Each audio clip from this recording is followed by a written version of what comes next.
As you may know, I have a slightly obsessive interest in the relationship between truth and fiction, reality and invention in the world of cinema. Particularly, I love that phrase you often see at the beginning of a movie, inspired by real events. What does it mean? When you see that phrase, you know that what it actually means is totally made up, completely invented, a dramatic confection with some passing relationship, if you are lucky, to something that actually happened in the real world, probably.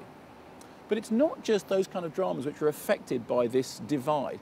Recently, there's been a lot of stuff going on in the documentary film area, which causes us to question what's real and what's unreal. Think, for example, of the Joaquin Phoenix recent movie, I'm Still Here, in which apparently we see in documentary format Joaquin Phoenix experiencing some kind of character meltdown, deciding not to be an actor anymore, but actually to be a very bad rapper, and then going on David Letterman and apparently torching his career. Now, when the movie came out, many critics, myself included, said, you know what, it doesn't look like a documentary, it looks kind of faked. And afterwards, Casey Affleck, the director, said, yes, the whole thing was a hoax, it was an extraordinary acting job. Now people are going, well, actually, maybe it isn't. Maybe some of it is real, and maybe actually what they're trying to do is a damage limitation on what's happened to his career as a result of the film. Well, into this area, we now have a very interesting new contender, which is a film called The Arbor. It is, on one level, a documentary about the young playwright, Andrea Dunbar, who had died very, very young, but created some extraordinary work. She famously wrote Rita Sue and Bob too. The film comes from the Artangel stable, and what they've done is to take audio interviews, documentary interviews with people who knew or related to Andrea Dunbar, and to get actors on screen to lip sync to those audio interviews. Now, it's very hard to imagine, but the effect is something like this, only better, obviously.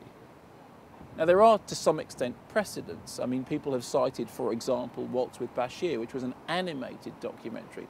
You could also link the technique back to those creature comfort adverts in which plasticine models were animated to lip sync to the sound of real people genuinely talking about their lives and their heating. Now, you may ask, in the case of The Arbor, what's the point of the technique? And certainly when the film played at the Tribeca Film Festival, it did divide audiences.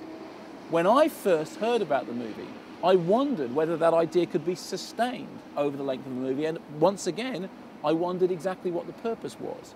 Having now seen the film, I can tell you this. Firstly, it's done brilliantly. Secondly, the effect is quite extraordinary, because as you are hearing voices that you know to be recounting the truth, but watching actors doing something which you know is a pantomime, you are made aware of the difference between reality and fiction, and the fact that truth exists somewhere between the two.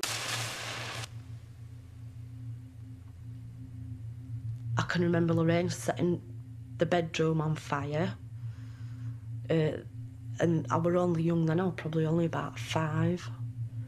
But still to this day, if you talk about it to me aunties and stuff, and they'll say, we don't know which one of yous it was. And I'm like, it won't be, because I can actually remember it to this day. She was messing with matches and the mattress caught fire. You know, back then you didn't have the double glazing and stuff that you get now. You know, house was horrible, no carpets, no central heating, locked in a room with no door handle. And standing at the window shouting for help.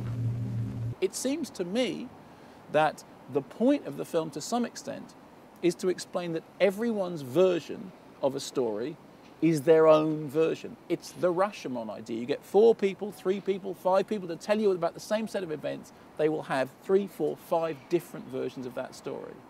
As I said before, having now seen The Arbor, I'm really moved by it. The stories are incredibly difficult, very grueling, brutally honest, but fantastically inventive in the way in which they are told. So here's what I want you to do. Go and see The Arbor, and then let me know what you think.